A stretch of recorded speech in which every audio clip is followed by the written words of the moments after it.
The High King and the High Priestess.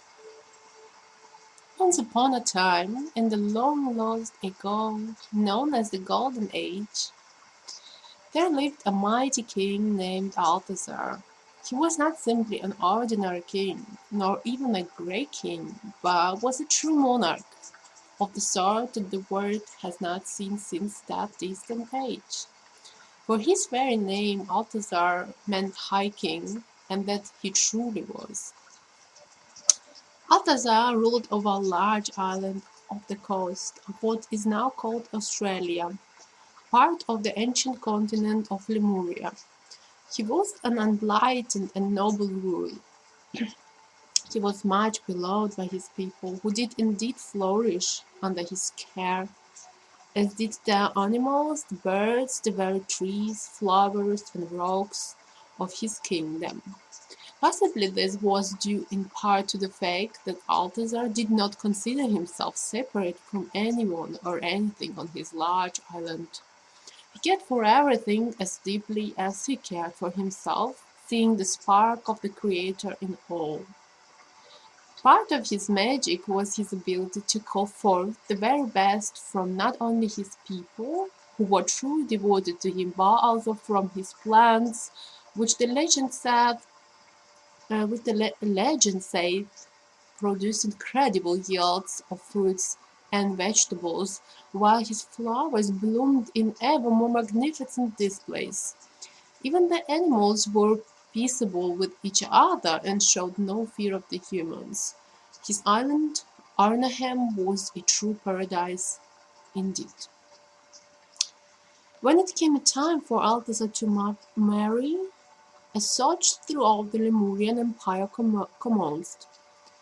But alas, no bride who was his equal could be found.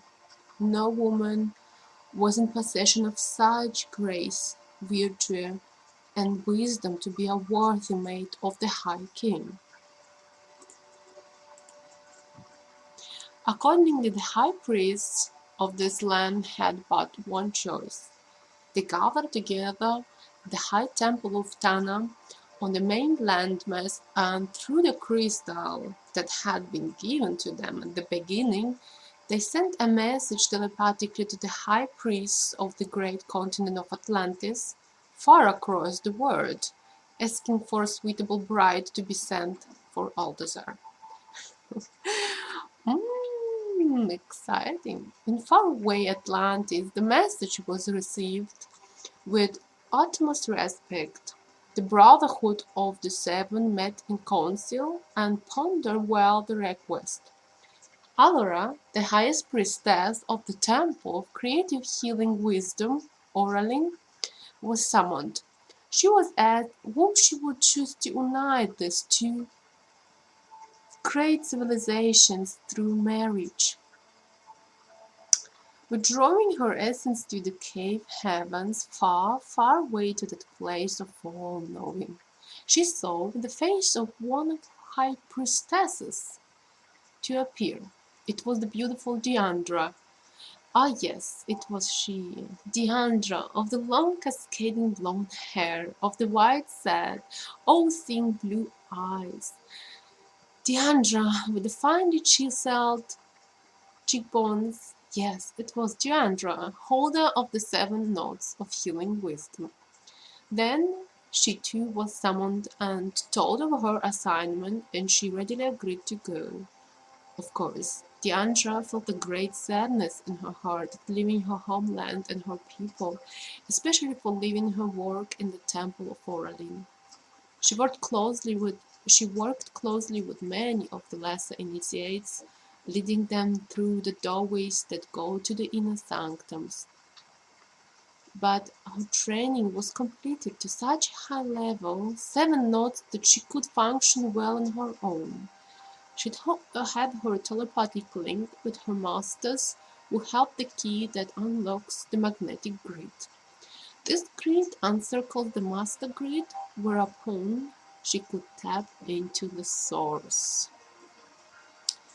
Deandra returned with Alora to the temple, where she began rigorous fasting, purifications, and irradiations with different crystal energies to complete her preparation for her journey. On the appointed morning, the 7 members of the Brotherhood of the Seven presented themselves at the portals of her temple.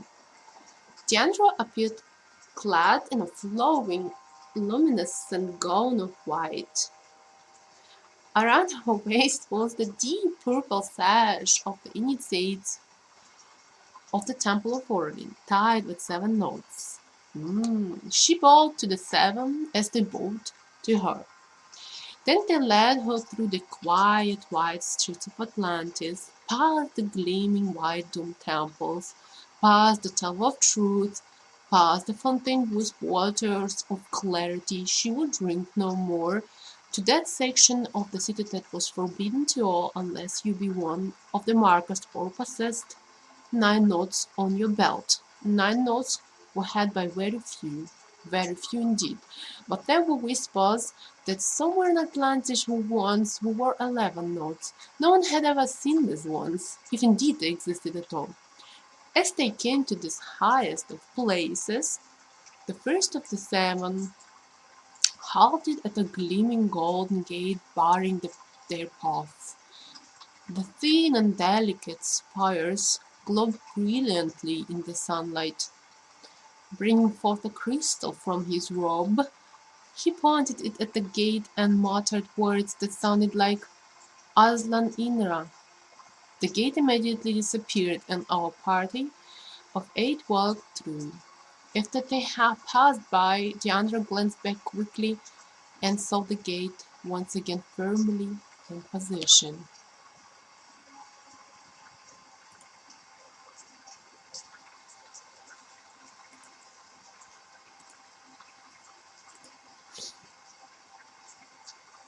Ahead of her was a high hill dotted with strange structures,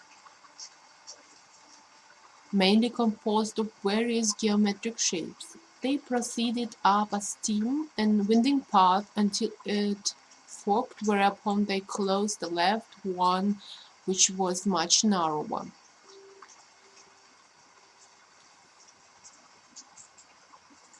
As soon as they turned onto this seldom used path, Deandra noticed a change in the quality of light. Everything appeared to have a bluish tingle to it.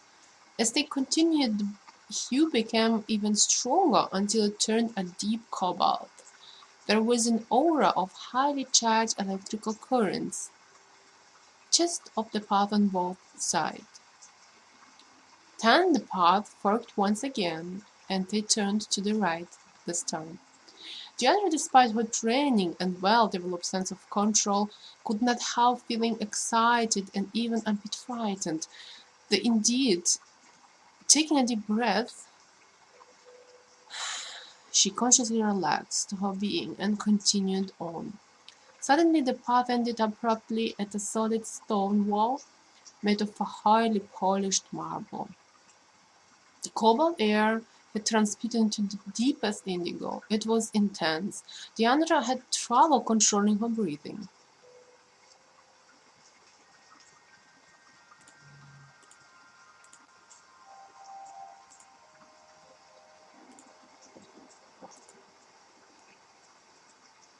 The first of the 7 whispered something that sounded like Atslan Egri and walked into the wall and disappeared. The others followed one by one and also disappeared from sight.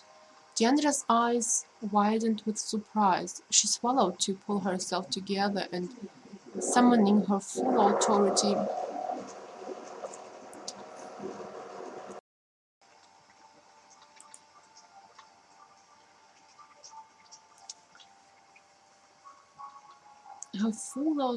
she also walked into the wall and appeared to vanish. They were inside a large chamber. The top of the room was capped by a glass-like pyramid.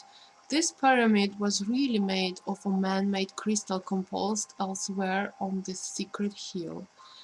In the center of the room, under the apex of the crystal pyramid, was a small three-sided pyramid also made of crystal. Inside it stood a small pedestal fashioned out of a huge piece of smoky quartz.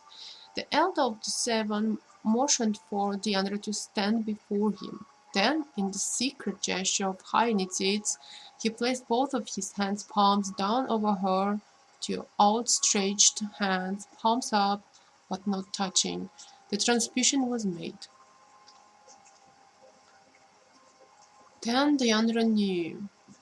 She saw it all clearly. She saw the beginning and the end. She saw it all with crystal clarity, sensing that this was the commencement of her real purpose.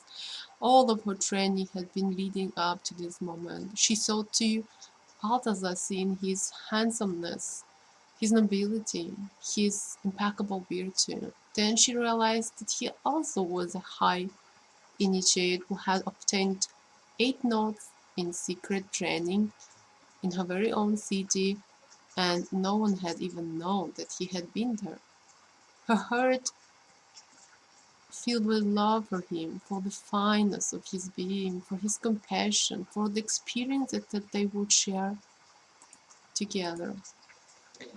And then she saw more. She saw his downfall, how although he would be spared, he would suffer the most. How he would. Oh no, tears streamed down her face and she could look no more. Oh my poor beloved Altazar, if you could but change your destiny, my heart breaks for you. Slowly remembering where she was, Diana looked up at the seven standing there so patiently, so lovingly gazing at her, with tears in their eyes too. Suddenly it struck her how magnificent was the dedication and wisdom of the Brotherhood of the Seven. They were the keepers of such heavy responsibilities, yet they still maintained impeccable compassion. She remembered the saying etched in stone above the doorway to one of the temples, "Power brings with it responsibility." Looking at the seven's well-worn faces, she saw that they had not fully transmuted all of the burdens that they carried so that Atlantis might thrive and carry out its plan. The image of the High Priestess Alora flashed through her mind.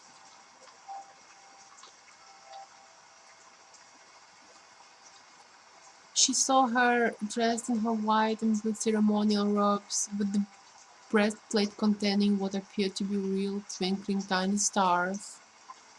Alora was known to be not from this planet, and maintained her contact with her family of starry beings far, far away. Diandra thanked her silently for her teachings,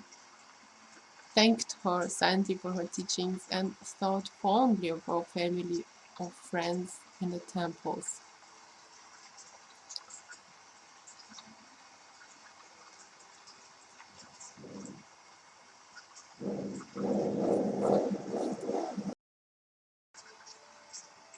I am leaving this all. I am leaving my homeland, my people, and will most likely never return, she thought, as twinges of sadness coursed through her.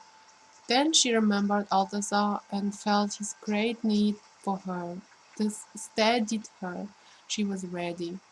The first of the seven reached down and tied an 8 knot in her sash. "Farewell, daughter," he said. If it could but be told, you might know that he really was her father, but that would make another story. He gestured for Diandra to enter the small crystal pyramid and seat herself upon the smoky quartz. And thus did our fair Diandra leave Atlantis and go to the land of Altazar. And this I know for certain, because in some form or another I was there.